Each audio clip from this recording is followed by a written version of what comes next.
Hello students, video অঙ্ক dot কমে তোমাদের স্বাগত জানাই।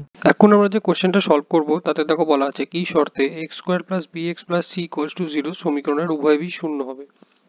তো কি কন্ডিশনে এই সমীকরণটা দুটো বীজই শূন্য হবে? তো আমরা জানি দ্বিঘাত সমীকরণের দুটো বীজকে আমরা লিখতে পারি অ্যালফা ও বিটা হিসেবে।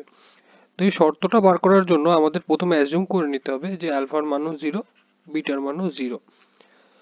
তো আমরা জানি alpha plus beta is equals to minus B by A.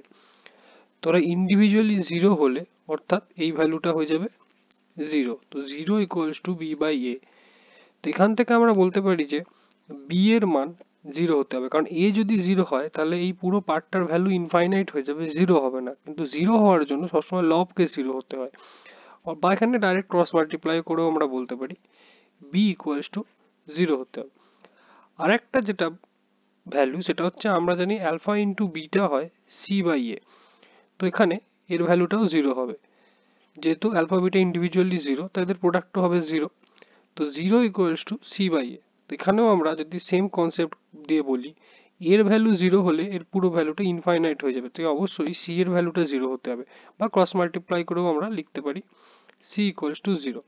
তো কি শর্তে এই সমীকরণটার উভয় বীজই শূন্য হবে? শর্তটা হলো যে বি ইকুয়ালস টু জিরো আর সি ইকুয়ালস টু জিরো হতে হবে।